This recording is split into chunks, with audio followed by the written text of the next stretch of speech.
is the beginning of a massive financial unraveling. We've got to add a little addendum to the show map today, so we start here on the daily. Now, we've been looking at the RSI on Bitcoin's daily chart for the last several days. They always have been, but it's been increasing over the last 50 years since the government has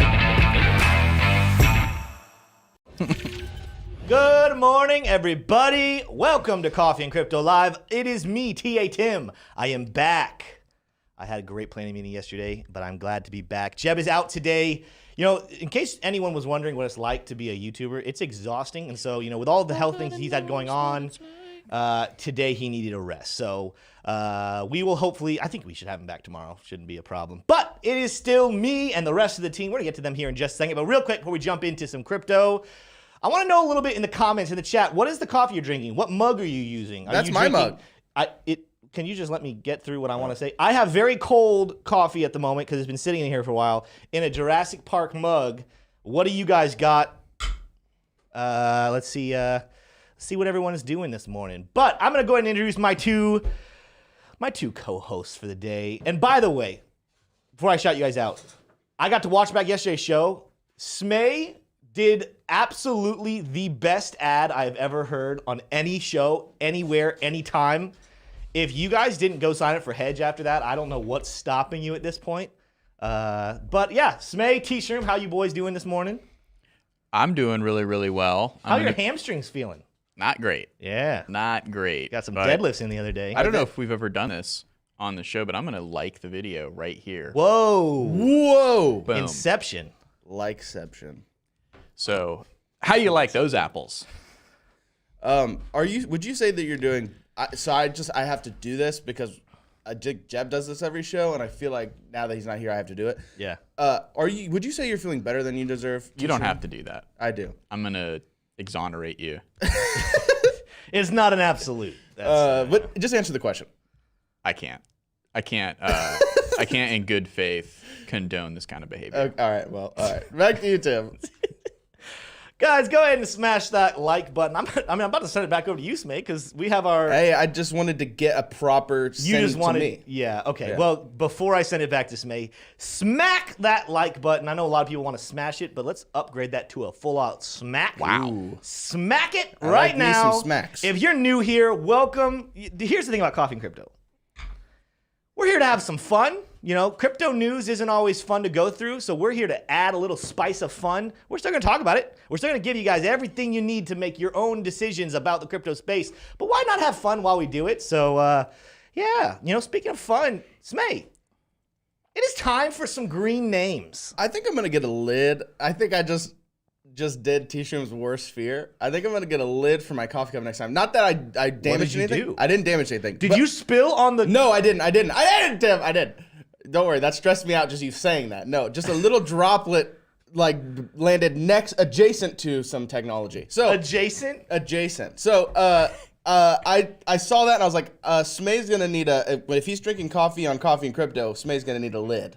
So that I'm gonna actually move my coffee mug down here. I'm giving myself anxiety right now, actually. So it was disaster adjacent, is what you're saying? It was, yeah, disaster adjacent. It was disaster adjacent, actually, currently. Oh my god! But I do love to read green. Hold on, I need to. Anyways, let's read some green names. Let's get some green guys. names. I almost just broke a lot of very expensive equipment, so I'm just gonna like.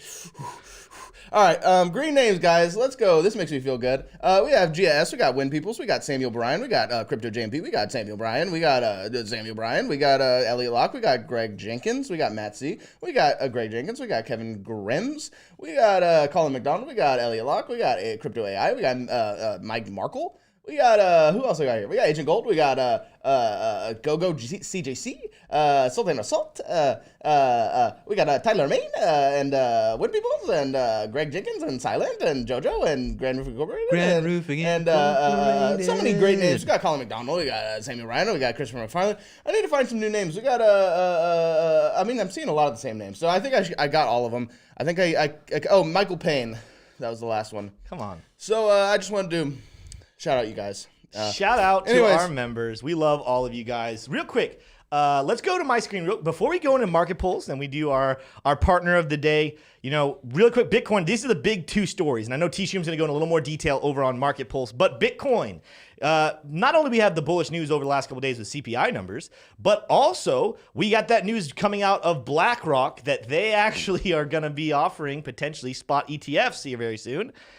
Interesting storyline. Well, we'll get there in market pulse. I know we're going to discuss that. But Bitcoin's up. First of all, we have broken above kind of a flat level. We'll talk about this more after market pulse when we do more in-depth TA. But we're heading up. This is the highest we've been in over 2 months. So that's a good sign for Bitcoin. But Ethereum is the topic of the day because Ethereum merge is looking like it's going to be successful, leading to a September 19th launch officially of ETH 2.0. And you guys have been waiting. Ethereum is on a tear at the moment. But what are we looking for potentially for a cool off? We will cover all of that in the TA section, but wanted to just do that really quickly before we go into our market pulse. But before we do market pulse, Smay, I'm going to throw it back to you. Who is our partner of the show today? Our partner of the show today, and I'm going to bring back Cowboy Smay for this one because you know what? He's a winner.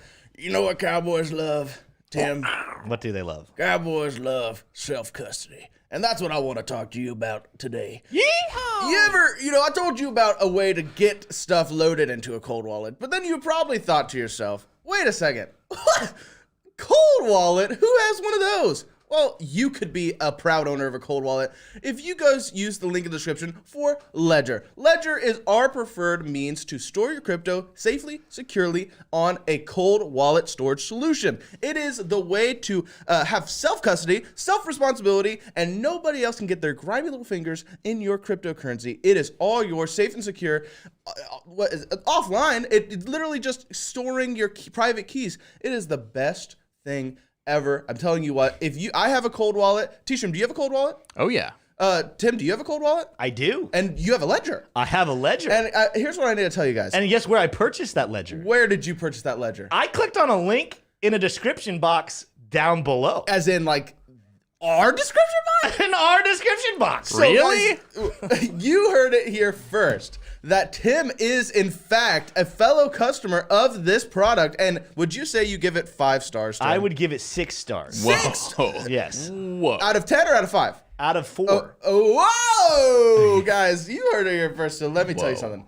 I'm telling you, guys, this is like fundamental crypto stuff. If you don't have a cold wallet, what are you even doing? We've seen a lot of this shady stuff going on in exchanges, right? Why would you not take self-custody of your cryptocurrency? Cowboy Smay says, Cowboys love self-custody. Be a cowboy today. Back to you, Tim. I love there's like 6 personalities in that. I'd have to say, spiel. My favorite personality was Smay's genuine, just being himself personality. Aw. You don't have to pretend to be someone you're not, Smay. I appreciate that. Well, let's go ahead and jump into market polls. T-Stream, what is cooking over in the news segments this morning? All right. Well, I don't know. Smay, do you think you could go to my screen this time? Yeah. Oh, okay. Here we go. Ethereum merge on the track as Gorley test merge successfully finalized.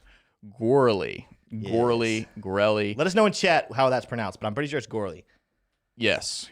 A lot of creative names for these DeFi Web3 additions, but Gorley testnet merge has been finalized without any major issues today, suggesting that there will be no delays to the tentative Ethereum merge date set for September 19th.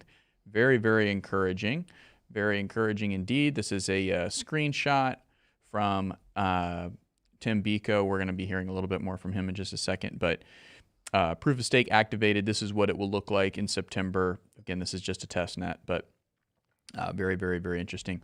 Once the merge is complete, the next major landmark will be the multi-phase sharding upgrade that will significantly enhance the distribution of data storage requirements, enabling roll-ups to be even cheaper and making nodes easier to operate, according to Ethereum's website. Sharding essentially involves spreading the Ethereum database horizontally across sharding chains, giving the network greater capacity while also taking the strain off of core networks. It'll be interesting to see how that affects the layer 2 world. Of course, this announcement today, though, does not include sharding, but this is just a look ahead. I thought I'd include that. Yeah.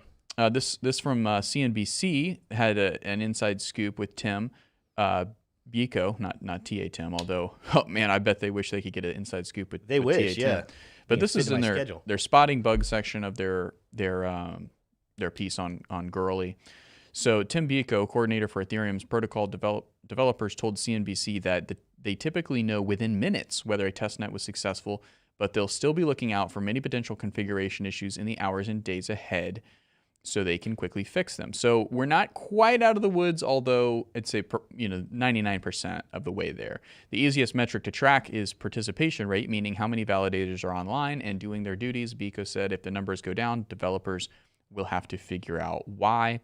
Another key issue relates to transactions. Ethereum processes transactions in groups known as blocks.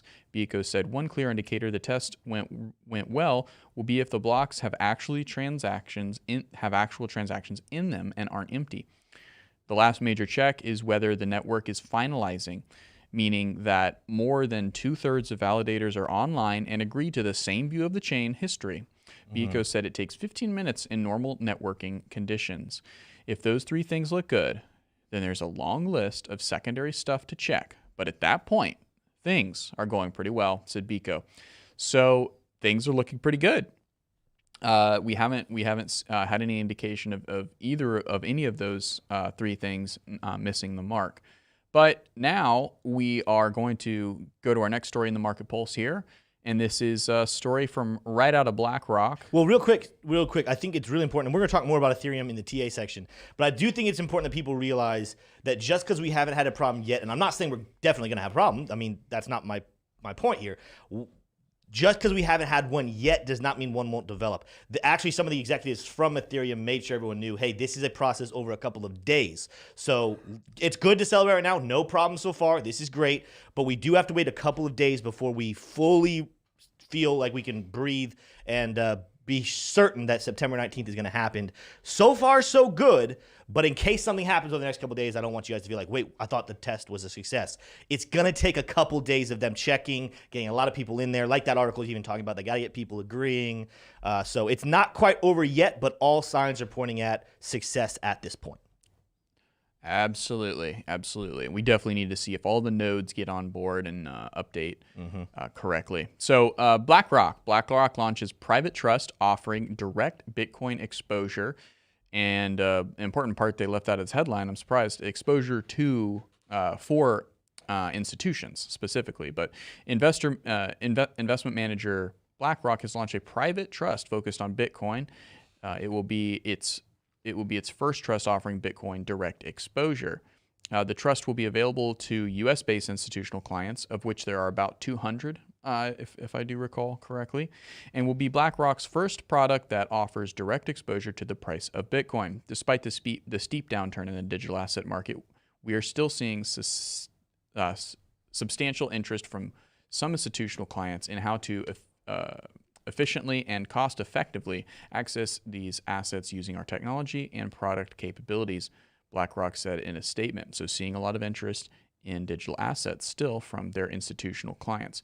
And this is a really big news story because of this. It's the first product that offers direct exposure to the price of Bitcoin for institutions in the United States, which leads me to believe, if I put on my tinfoil hat a little bit, and I want to get Tim's take on this as well, is this potentially a little bit of evidence? Is this suggesting that maybe BlackRock was behind the SEC and Gary Gensler being very slow to approve a spot ETF? Because now BlackRock is coming out, and it's not a ETF, but it's a trust, and so institutions are able to buy into this trust. Become exposed to this trust, and thusly become exposed to the spot price of Bitcoin. So a little bit of conspiracy there. Could they possibly have wanted to get that market share before Invesco or Grayscale got in there with their own ETFs? Who knows? But BlackRock certainly is definitely sophisticated to think like that. But we don't know. We don't know that that's happening. Again, this is the tinfoil hat section. But so Tim, what did you think about that? You're saying that BlackRock might be acting in a corrupt manner with manipulation to control as much of the pot as they can themselves while screwing everybody else out of it? Really? Whoa. That's pretty wild. I have to wrap my brain around that one. You know? Yeah, they've never done that before. So we will have to wait and see. But That's gonna wrap up our market pulse, folks. We've got a good market pulse for today, and I hope you've enjoyed it. Wow. That's shorter than normal. I mean, but those are the two big punchy stories here. Indeed. And they're definitely affecting the prices, I believe, this morning. But let's go ahead and jump over to some TA. And usually we do Bitcoin first. Let's start with some Ethereum. And I'm going to start on the daily chart. And I've looked at some of this stuff this morning, but I'm going to go kind of with you guys just through what is happening. First of all, unlike Bitcoin, there has been an increased amount of volume in the Ethereum space ever since we hit this nice low back here in what was this low? Officially in June, I guess, when Ethereum hit its low for this bear market. But the volume has been high. I mean, I'll just really quickly show you Bitcoin's chart. Very different. We had a peak amount of volume back in May, and then we had more volume come in June, and ever since then, Bitcoin has kind of trailed off. Ethereum, on the other hand, has stayed pretty high. This is something that should be looked at as, hey, that's nice, that's cool, that's good, that's bullish. It's also a little bearish, and I saw, Kelly Kellum in chat. Love Kelly Kellum. He was on the show yesterday. I wasn't, able to be here, but I heard he did a fantastic job. He did. Him and I were talking about this, though, a couple weeks ago. So multiple weeks ago, when we're sitting back here in July, the on-chain metrics showed that Ethereum was one of the best coins out there with the most amount of strong hands in the space and least amount of weak hands. Well, guess what? Fast forward as we had this nice rally here from the excitement of the news breaking that ETH 2.0 was actually tangibly close. And those on-chain data, Kelly, correct me in chat if I am wrong, but now the on-chain is showing a massive amount of retail investors and weak hands coming back in the space with an all-time high of active wallets. Yet the price, as much as we are, we're climbing, we're coming up towards $2,000, and I still think there's a good chance we can potentially get up to 24 before we see some strong resistance. We'll cover that in a second. But we're nowhere close to, back here we were in April of this year, back up over, $3,500. And yet, we're sitting all-time high with active wallets. You got to keep your eyes on the bearish aspect of that news, because I do think that regulation is coming and it'll bring bullish to the market. I do think institutional money is coming and it'll bring bullish action to the market. But right now, this pump is mostly retail investors. That's not going to fly with the institutions, and rather they're going to see that as an opportunity. Hey guys, as Ethereum 2 launches and it's really good and we get this regulation coming out, let's go ahead and have this market crash one more time. Let's scare all these retail investors out of it. Let's make them lose money. Then when they're so scared that they want to sell, we'll take that supply. I don't know if we have to go all the way back down into 900, 800, but definitely mount down towards that 1,000. Let the institutions buy low. Keep your eyes on that long term. But as it stands right now, we were in a rising wedge, and this is something we were keeping our eyes on, and we started, to kind of break out of it back here a couple of days ago. But of course, with the news coming out with CPI numbers, we ended up rallying. Every coin has rallied, it seems like, here the last 24 to 48 hours. Let's see, it's been 24 hours since CPI, hasn't it? Yeah, so mostly off the CPI numbers being bullish, and that is they were lower than expected. However, let's go ahead and look at a couple things we're looking at just on the charts. Let's take emotions out of it for just a second. We were setting up some bearish RSI divergence on the daily chart, and I'm assuming if I go down to the 4-hourly chart as well, we're going to see that that was forming there as well. However, we're starting to break a little out of it on the 4-hourly chart. You could still look at this peak that we had back here, potentially back in July 18th, and say that there's a good chance that we could set up some bearish RSI divergence right there. But it does seem, at least right now, there's a lot of worry that this peak and this peak, so we're looking right here and right here, that was going to end in bearish RSI divergence, but Ethereum climbed and it went ahead and escaped both the RSI and the price. So at the moment, I'm not too worried about that bearish RSI divergence at this second. An hourly chart, let me see if it's any different. Hourly chart's different. Hourly chart, we do have some bearish RSI divergence forming right here. If you guys are looking at that, that price is still continuing to climb. Oop, did not grab my line the way I wanted to. The price is still beginning to climb. I didn't grab it again. Click. There we go. Boom. Sometimes charts are hard. But at the same time, the RSI is going down. So keep your eyes on this over the next couple hours. Some of you guys know from Club DeFi, if you're taking that, we talk about the hourly chart. It's pretty relevant for the next day or two. So this could be talking about potential cooling off period over the next 24 hours or so, but let's keep our eyes fixed on that. Going back out to the daily chart, let's look at a couple other things. We'll start with the MACD for just a second. We did have a bullish cross here a couple of days ago. Let's watch that. We, this is really good, but MACD, as you guys can see, is pretty high right now, despite the fact that we are nowhere near these higher levels on the price action. So if I were to scroll out here, this peak on the MACD corresponds all the way back to April's high of 3,500, like I was talking about, and we're starting to approach back to those levels, despite the fact that we're less than half of that price. This is kind of even on the MACD, probably leading us towards some bearish divergence on the MACD itself. Last thing I want to look at on the daily chart, though, let's go out and look at our Lux Algo. You guys know we love Lux Algo. Here's another thing again. I'm not saying it has to go this way. This could readjust, but Lux Algo being under a buy signal now on the daily chart for a while, we're sitting pretty high up in that take profit zone. Right now, we could go, the take profit goes all the way up to 20,000. Could we get to that peak? Could we get back to this golden pocket zone that we've been kind of heading towards around $2,100 or so? We absolutely could, but at the moment, Lux Algo is kind of telling us if you have not entered into a buy yet, you might want to hold off for now because there's only a little bit left before we're kind of getting overextended to the upside, and it might want to reverse. Let me check the same. Let's look at Lux Algo down on the 4-hourly chart. I know it's definitely under a buy signal. Yeah, but even on the 4-hourly chart, you guys are saying we're starting to get, we had a wick that went to the very top of the take profit on Lux Algo. That's also getting super, super, super close to this level of resistance we're going to talk about in just a second with VPVR, as well as that ascending level of resistance in this rising wedge. I'm just telling you guys, I'm taking emotion completely out of it. What I'm seeing on the charts at this moment is that we could at least be in for a little bit of a cool off, that we had a nice excitement, we had a nice little rally, and it's time to potentially here in a little bit hit a resistance line and then cool off. Let's look at, though, the VPVR, which is what I was talking about with some of these lines. I'll go back out to the daily chart so you guys can see and get a good grasp of what's happening there. So you guys can notice mine says VRVP. VRVP and VPVR are the same thing. But you guys are going to see we're kind of in the middle here. That's where that 1970, I mean, you could call it, let's just go ahead and round it up to 2,000 or so. That level of resistance, first of all, obviously is a psychological barrier, but VPVR is also showing us that's a peak in the volume. This line right here, if we can break through with confidence and then get through the golden pocket, I'll show you golden pocket in just a second. The next level of VPVR is saying to look at is a range that we started back here in May, and that is around about $2,400. So keep your eyes on those points. The first one around 2,000. Then we're gonna be watching around 2,100 in the golden pocket, and then 2,400 here if we can break through. In case you guys are wondering, Tim, what do you mean the golden pocket? Of course, I'm talking about Fibonacci retracement, and that is if we were to go back to the peak we had back in April, and we were to go down to the low that we had here back in June, this is what you're gonna see right here. Boom, down the bottom, and bam. That's where I had that box highlighted. That's the golden pocket right there. And in case you guys are wondering about Fibonacci, the two most significant levels are the 0.382 level and the golden pocket. We kind of smashed through 0.382, came back, got a little bit below it, but then rallied up. It's the next one I'm looking at for resistance is either going to be where that volume is, or potentially maybe we have a wick jump up in that golden pocket before we reverse. That is our Ethereum TA, and let's jump in and do some Bitcoin TA. Again, we usually do Bitcoin first and then go and look at some altcoins, but today I did feel like Ethereum was the hot topic of the day.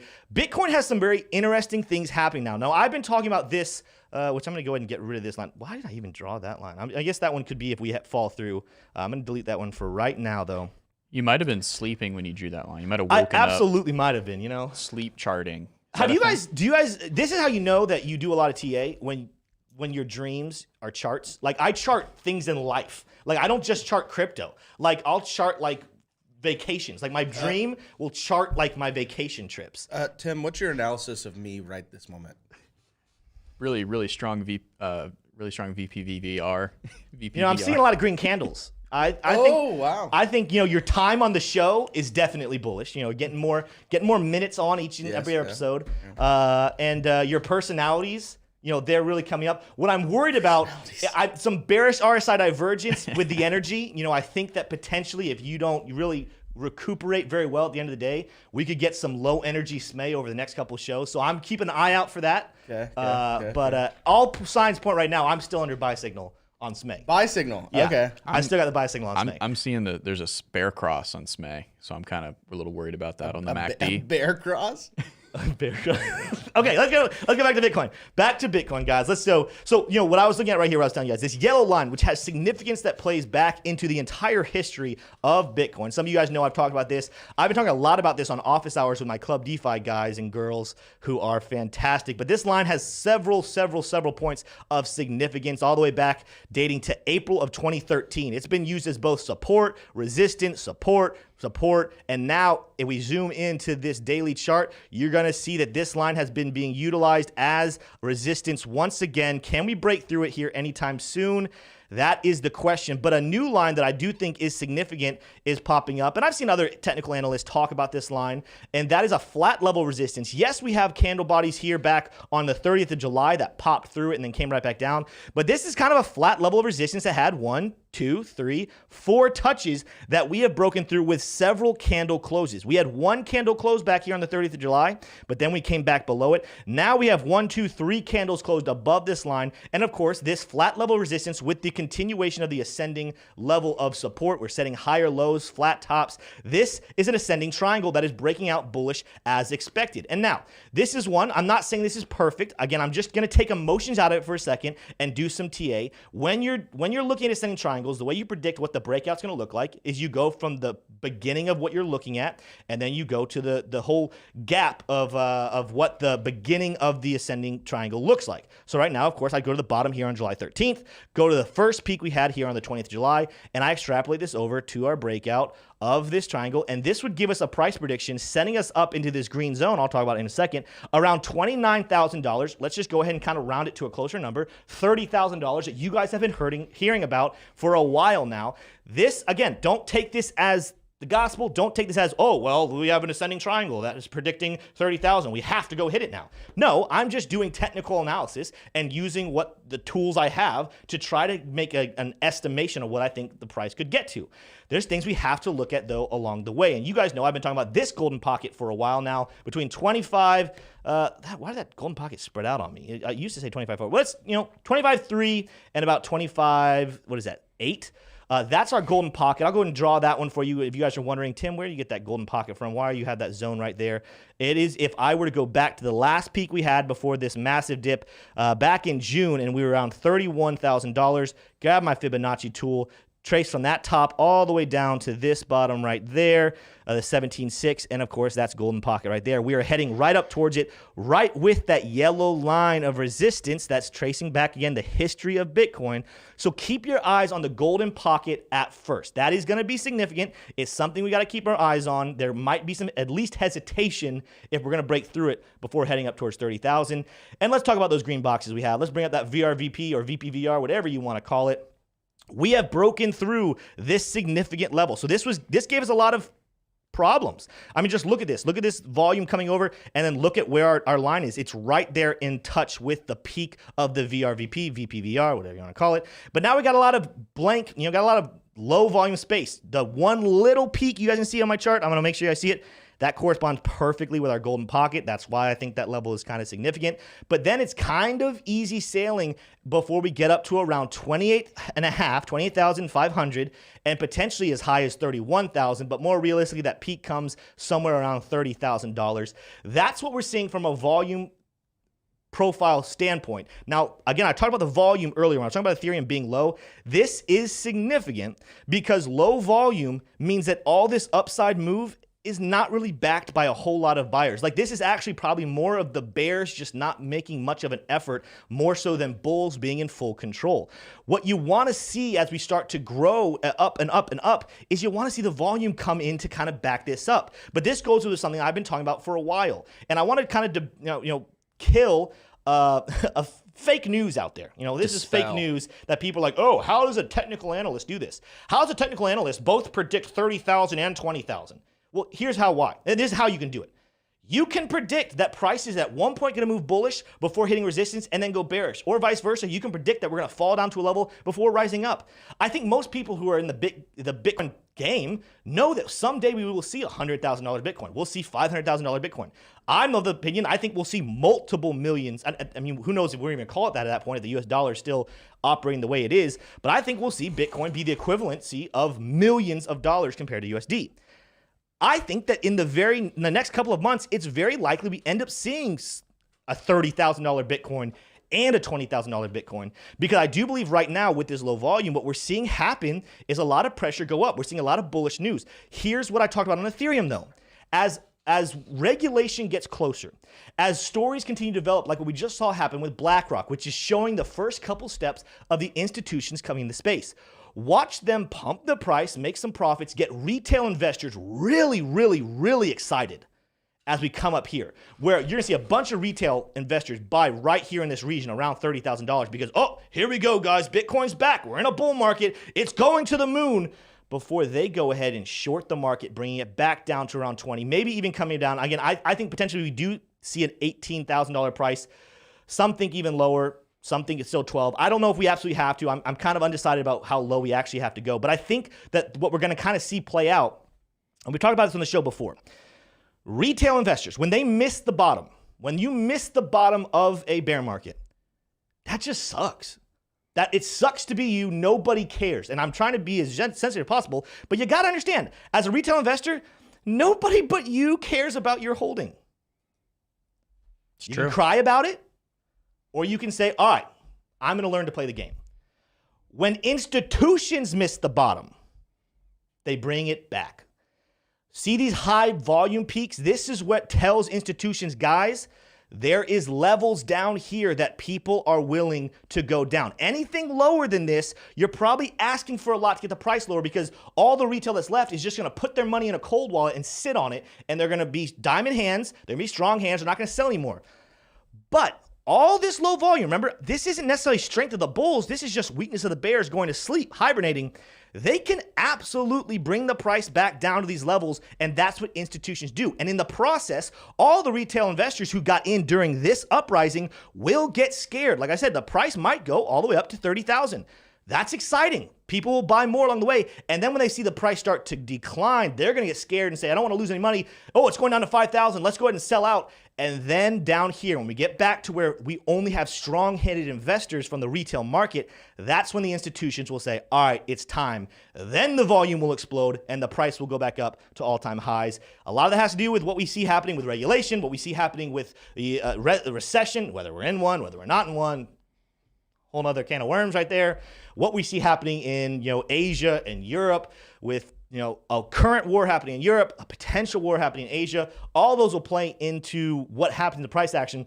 But the number one thing I'm looking at right now is regulation and the trillions of dollars of institutional money sitting on the sidelines ready to come into space. That's why I think this BlackRock news is so big. It is the first step of hundreds of trillions of dollars waiting to come into the crypto space. Guys, that's all I have for you on technical analysis. T-Shroom and Smay, any thoughts from you guys on any of those details? Yeah, no, I actually have been checking out this. I don't know if it's super significant, and you can't see my screen. I don't even know if it's worth doing it. But one thing I'm noticing just really quick is if you look at these, if you go to my screen, Smay, so this is Ethereum. And what I'm noticing is that Ethereum has already closed this gap that Bitcoin has not yet. So just looking at some comparative crypto here. So Bitcoin still has about, let's call it 13%, just under 13% to go before it closes this gap. And the gap that I'm speaking of, sorry, it might be kind of small here. The gap that I'm talking about is, some of you probably already see it, but it's right here. Like, see this gap back until it goes back. Until it hits where these candles closed up here. It's about 13% for Bitcoin.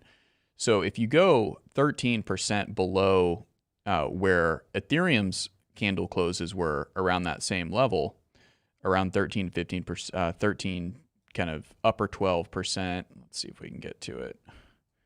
So right here for Ethereum, you can actually kind of see how the candlesticks actually reacted to that. See how it actually took that 1500 number as a resistance point, and then got clapped there, came back down, but then broke through, and then came back and confirmed it as support, and then went higher. I'm wondering if Bitcoin's going to do something similar. Obviously, Ethereum has the merge news in its sales, and Bitcoin does not necessarily have that. But Bitcoin historically has led the crypto market. Now it's kind of following Ethereum. I wonder if it's going to go ahead and let me redraw this line. If it's going to do something a little bit along the lines of this, where it kind of comes up, bounces off that support, comes back down, and then breaks through, confirms resistance, and goes higher. And then let me draw this again just to hit it home. Let's see. We go here.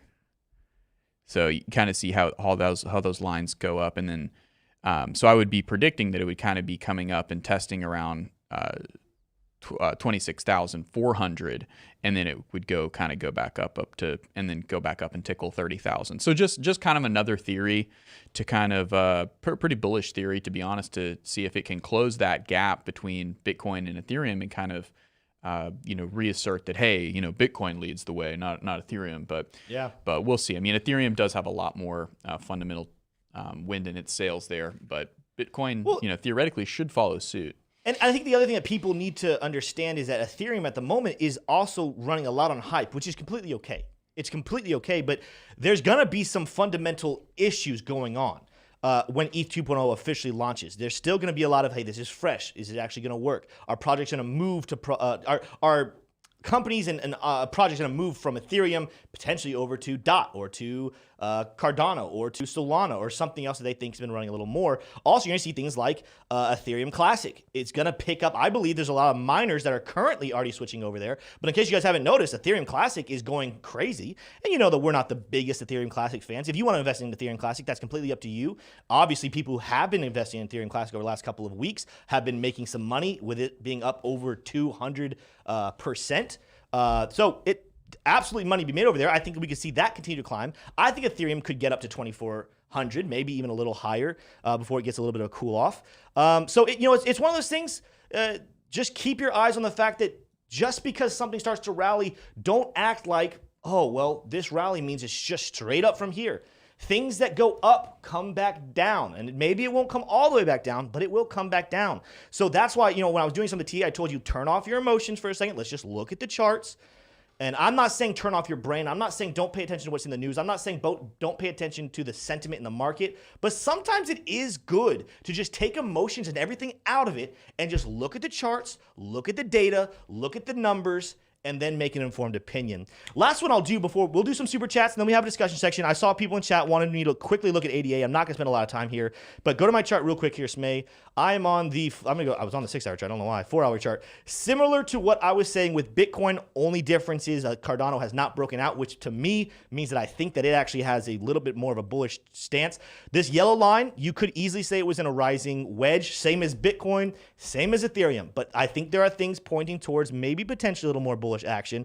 With Cardano, same as Bitcoin, having this flat level resistance, so therefore we have an ascending triangle. And again, not that this plays out every single time, but if I were to extrapolate and just take emotions out of it and let's just read charts and predict what we think is going to happen here, this would send Cardano all the way up to around 68 cents. Someone asked in chat, could we see $1.30? Now, we talked about that. If you want to go back and watch the show we had was it earlier this week? Monday's show, we had CVO on, who does nothing but trade and look at altcoins, and he is super excited about Cardano. I think $1.30 is a little high for him. He was talking about watching 64 cents, 79 cents, and if we can break through 79 cents or 80 cents, by the way, that's the prediction if we were to break this falling wedge that Cardano was in, that we broke out of, that's calling for an 80-cent price. If we can get through all that, he's saying watch out to get back in the region of around $1.14. $1.20 with this peak that we had back here in April. So $1.30 might be asking for a little much right now. We'll see, but I know he was very optimistic at Cardano. Of course, they have their own launch coming out very soon. Everything in the news right now is about Ethereum, but don't sleep on Cardano. Yes, they had to delay the Vasil hard fork, but that's because they want to do it correctly. I'm bullish long-term on both Ethereum and Cardano. They're just doing things at different paces. So that's all I have for Cardano. Hopefully that helped you guys. But yeah, let's take a second, do some super chats, and then we will jump into our second segment. Well, this is my favorite time of the show because we get to talk to our friends. That is my favorite. More than green names?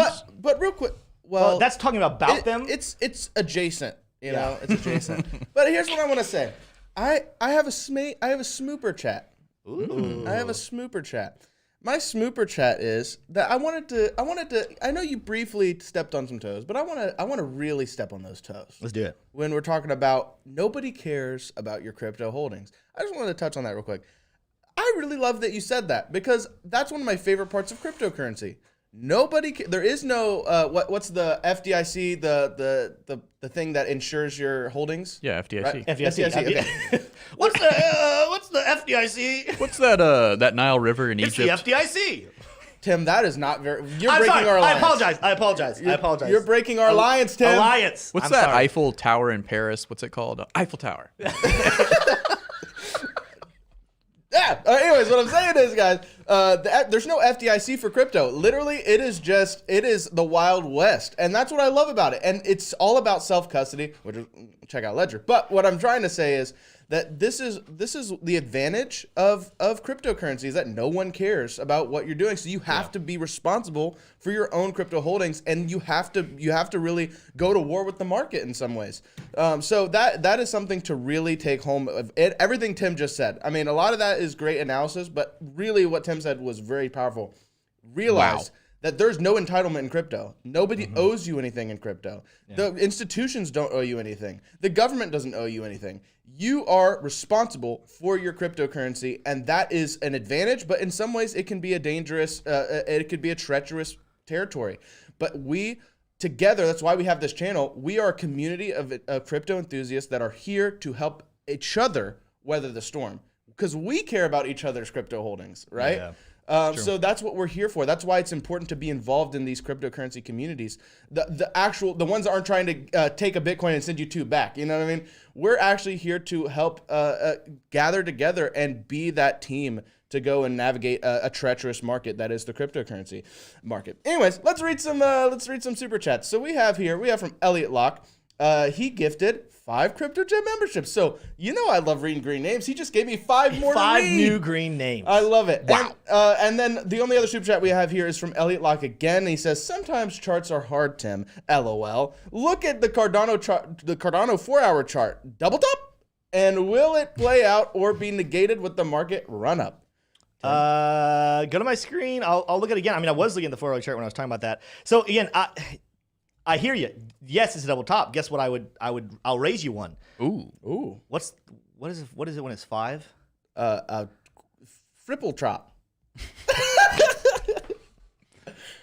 I don't know. Pentatop? A pentatop? A pentatop. Maybe yeah. I was thinking.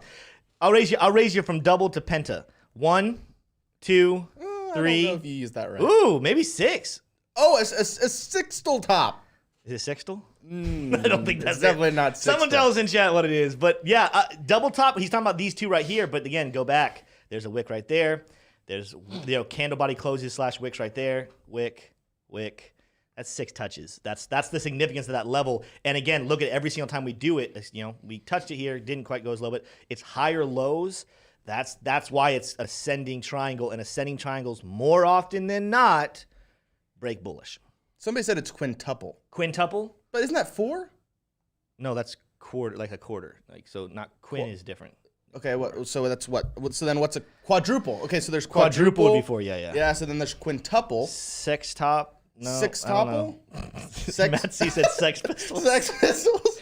Hexatop. Somebody said hexatop. I don't think it's hexatop. How many sides does the hexagon have? Maybe it is. Does anyone know fractions or geometry here? I wasn't prepared. I didn't go back 6 and sides. do my Hexagon is okay, 6 so sides. it is hexatop. Hexatop. There we go. It has been. Goodness gracious. It has been decided. That is financial advice. That was. No, hey, legally, this is not financial advice. Cut that out. This is your geometry lesson of the day. That was geometry advice. Go tell your friends and family. We're trying, guys. We're doing the best we can.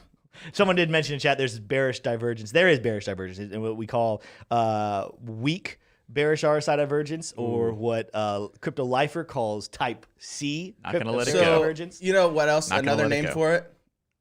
TEM divergence. Ooh. I don't even know what that means. Yeah, neither do I. I was trying to emphasize. Is that a compliment? Is that a No, because you said it was weak.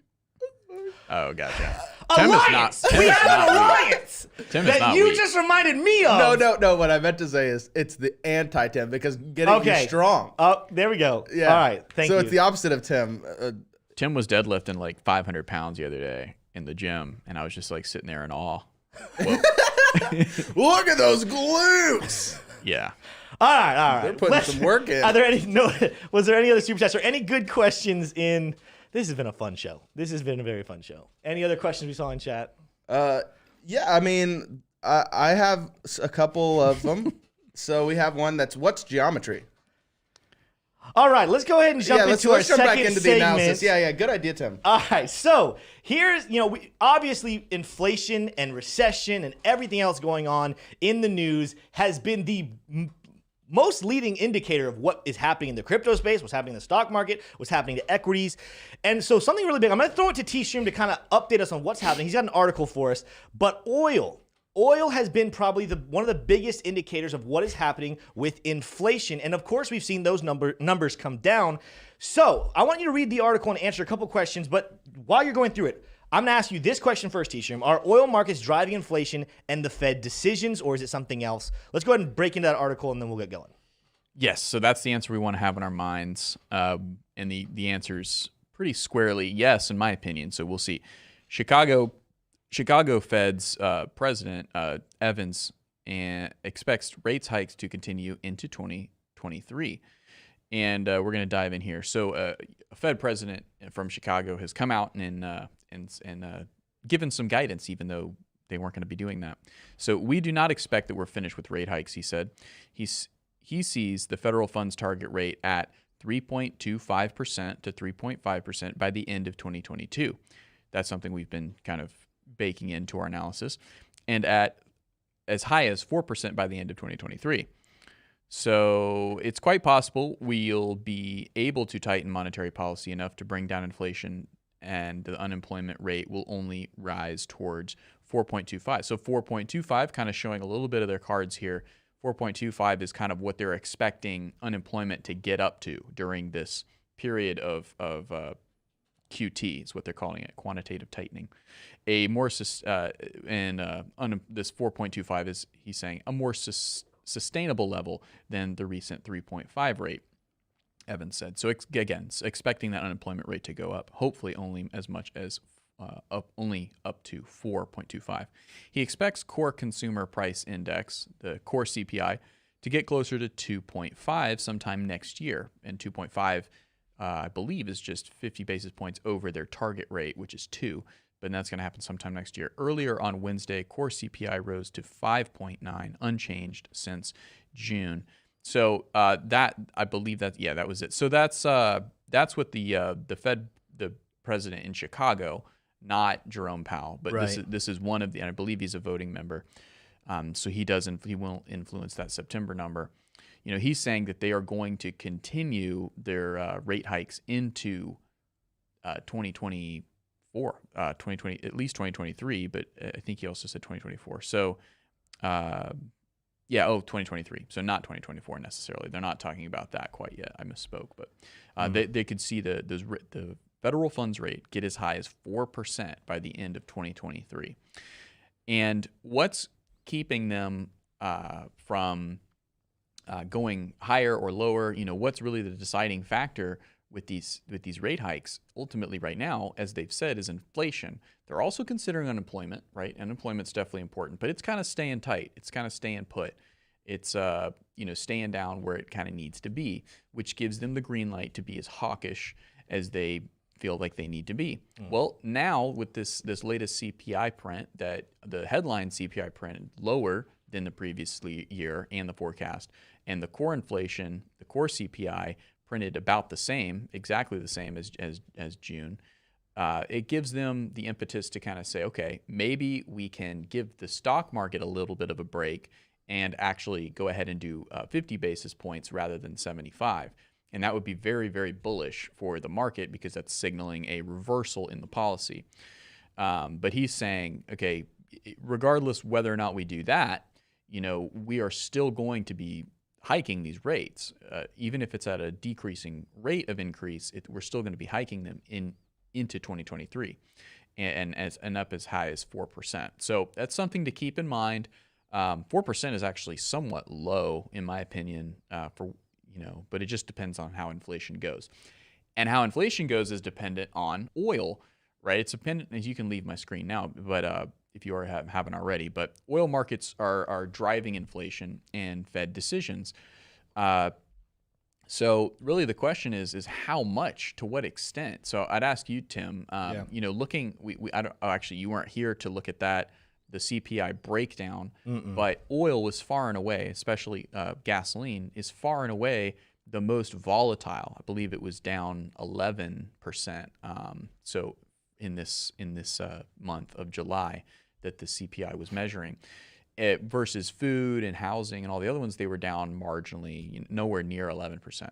So, you know, the question is oil really driving inflation at this point? Well, and you're talking about with the core CPI numbers is really what you're getting at.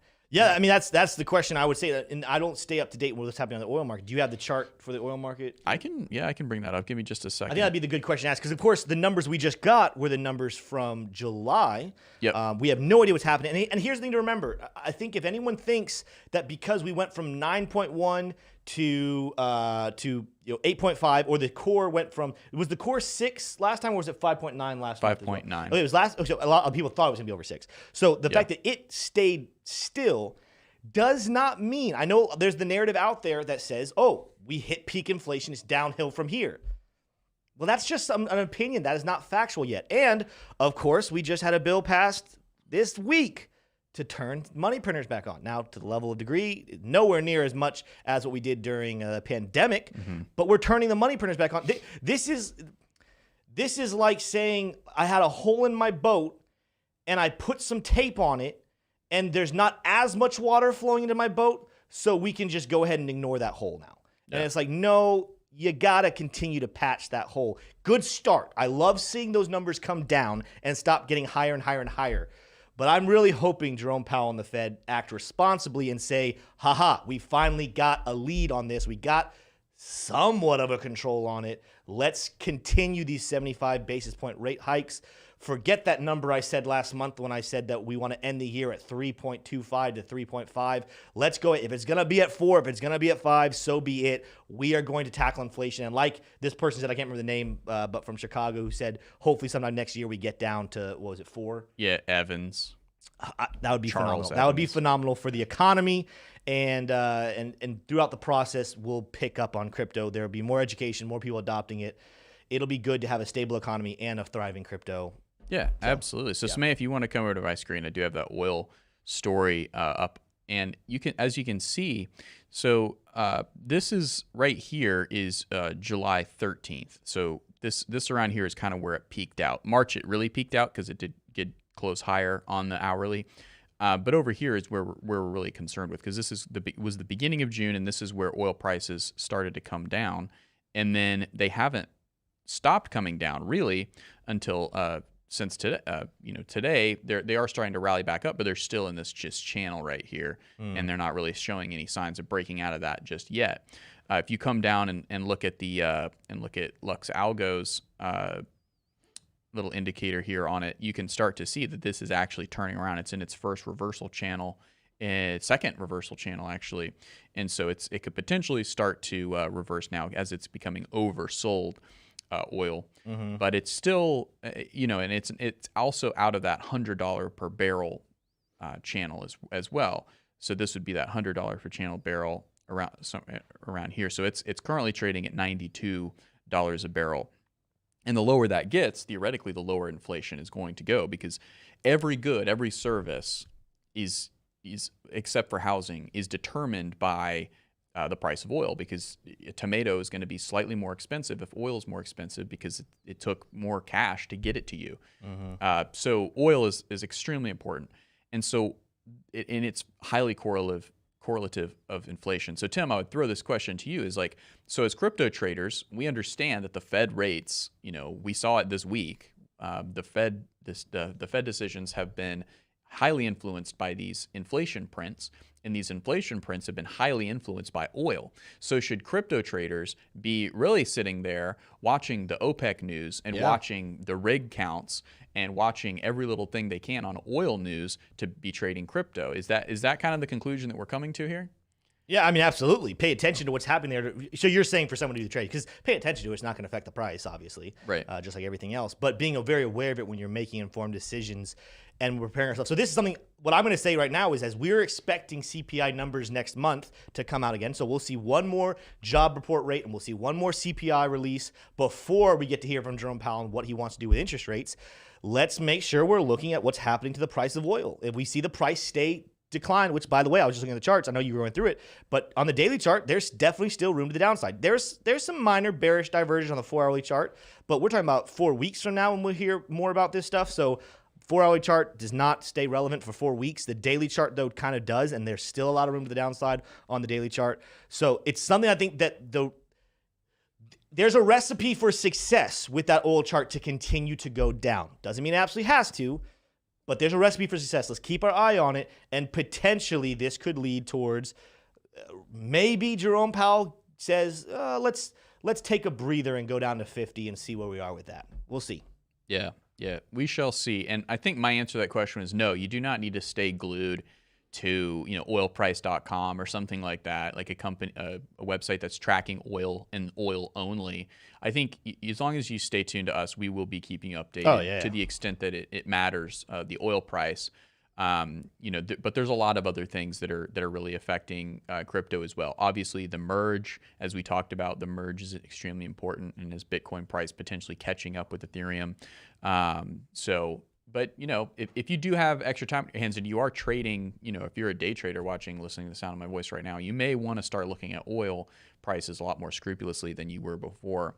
But overall, if you're an investor in the long term, none of this really matters to you because it doesn't matter. Like, oil prices are going to come and go, commodity prices will come and go, silicon prices are important for mining rigs, things like that. You don't need to be hyper tuned in. But it does just so happen that oil is very, very important right now. And it's looking like it's going to continue to be important as the Fed, just hyper focuses on that inflation rate. So I'm just telling you right now, looking at the charts. You can go to my screen real quick. So Fibonacci extension, not retracement. Coming back to the bottom we had back here in April. This is oil. I'm on the 4-hourly chart, but watch this. So usually we're talking about where we should bounce back off with retracement, but I'm talking about Fibonacci extension right now. So this is the bottom right here. This is the top right here. We are bouncing off of the 1.21. So now we're starting to get into extension to the downside. The next level, the golden pocket of extension, matching up with this high level of volume. And look, there's not a lot of candles sitting in the spot, but yet that's where the peak volume is. Why is that? Because the majority of it was trading at this range. Watch for 83 cents to about 80 cents, 82, 83 cents, potentially as a spot that oil could drop to. We still got a little bit more to go down. That's just what I'm looking at the charts right now. You can go on my screen now. Is that not dollars? In dollars, yeah. You said cents. Yeah. So you. Oh, I said cents. My bad. Dollars. You're right. Thank you for the clarification. Yeah. The number was correct. I said cents instead of dollars. Thank you for that. And there's all kinds of different metrics to oil charts and things like that. But yeah, no. And oil's a lot more. It's a lot less predictable. But these charts are kind of easier to read. At least the major levels of support are kind of clearly printed out there for you. But well, we're gonna start moving towards wrapping this up. I see that we have a couple more super chats, so we have plenty. I'll let you read those, and all right, let's dive right on into it. So here we have from Matt C. He said, "Shout out to this team. The future of coffee and crypto is bright." Come on, and I told you. So I feel like this has been a helpful show, but we had some laughs. I want to let you guys know, in case someone was wondering, like, hey, was this a one-time thing? Am I going to get more? This is going to happen. The crypto space sometimes gets so dreary. I'm a very, very, very, very dreary. That's a word. That's a word. No, but you said dreary. I said. All right, let's keep going. Alliance. Jury. The crypto space can get heavy, and people can get really, really down. So what I want to be is a spot of light in the crypto space to let you guys breathe and have fun and to understand it's okay. Like, crypto isn't the end all be all. Crypto is the tool for you living a life of financial sovereignty and freedom and getting to do whatever you feel like God has made you to do. So we're here to pump that positivity into you guys, to keep it in a bright spot. That doesn't mean we're going to shy away from bad news. We're just going to have a fun time and keep you guys laughing, but also help you with all the information you actually need. So thank you, Matt C. This is the future of coffee and crypto. And if you love that, smack that like button. If you're new here, subscribe. And for all you Smay haters, strap in. The Smay haters. Smaters. Toastmater. The Toastmaters. We have some more super chats here. We got one from Mike Markle, says, donating in honor of Matsy and his LA Dodgers. Thanks them. The Guardians are currently in sole possession of first place in the AL Central over Jeff's Twins. Baseball is what he put.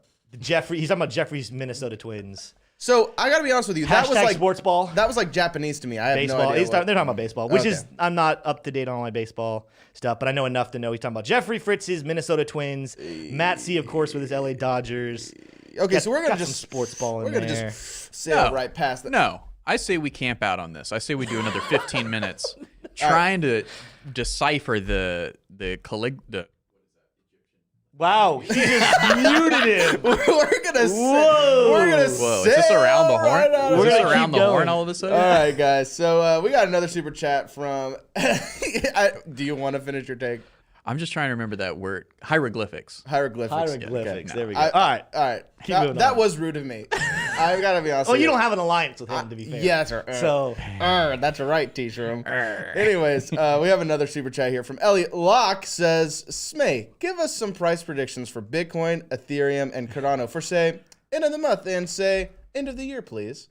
Well, gee, that is a tall order. But I can give you some prediction. Well, first of all, I want to say to shout out to JT Skinner, my number one fan of my analysis. The number one anti-Smater. The number one anti-Smater. And I got to tell you this. So this is what's so exciting.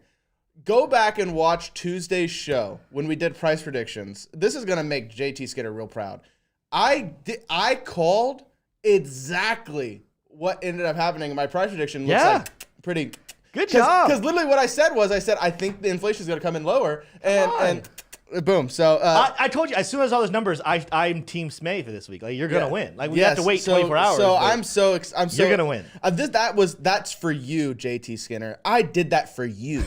But anyways, so my predictions for Bitcoin, I'm gonna say Bitcoin at the end of the month is gonna be sitting somewhere around. I actually think we could realistically get to 30 sometime this month. So I'm gonna say I think so, yeah. I'm gonna say end of the month. I'm gonna say we're gonna sit somewhere around 28. Is where I think we're gonna go up to 30 and then come right a little bit down. It's not guaranteed, but that's not a bad. And then I'd say end of the year. I think we're probably gonna be sitting somewhere around 35. End of the year. I don't think we're gonna. I don't think we're gonna see much excitement at the end of the year. And then I'm gonna say. So for Cardano, for Ethereum, I'm gonna say it's gonna move similarly. So what's Cardano at? Right, like what 1400 something like that right now? Wait, what? What? Cardano's Ethereum. Oh, I meant Ethereum. Woo! 1400. It's sitting at 1900. It's approaching. I mean, I'll go look at the chart real quick. It's approaching. It's 1900. 1900. Okay, so it's doing better than I thought. Okay, I'm gonna say Ethereum is probably gonna stay. I think it's gonna match Bitcoin. I'm not gonna give numbers for Ethereum, but I think it's gonna match Bitcoin. I think Cardano might have the hardest time. I think. That's my prediction. Cardano at 54 cents. Where's Cardano? I'm going to say Cardano's probably only going to be, I think it's going to maybe wrap out the month around 54 cents. Like, I think it's going to stay around the same range. And I think we'll see end of the year, Cardano will probably be sitting somewhere around maybe 60. So that's kind of where I feel like I was on board with your Bitcoin thinking. I think I'm a little off on the Ethereum and Cardano, but yeah, good. Okay. We'll see. I will say with my Ethereum, what I'm expecting is that's what I'm expecting, but I would not be surprised if Ethereum outperformed all of them because of what's going on with ETH 2.0. I don't sleep on the fact that the big news right now is Ethereum. And we haven't talked about Vasil and Cardano as much recently. Vasil, and I understand 2.0 is big. That's the biggest thing in Ethereum. But Vasil is the biggest update ever on Cardano. And I think that the ETH 2.0 is going to have, I'm not saying it's going down. I think that we could close the year higher than we are right now. But watch for some early struggles in that transition. versus Cardano, which has been proof of stake now for a while and is just getting better every single day, whereas Ethereum is kind of in a transition phase. We'll see. I think Cardano's going to outpace. That doesn't mean Ethereum is not going to grow. I think Ethereum will get its legs back underneath it and will go crazy. So you think Cardano's going to outpace Ethereum?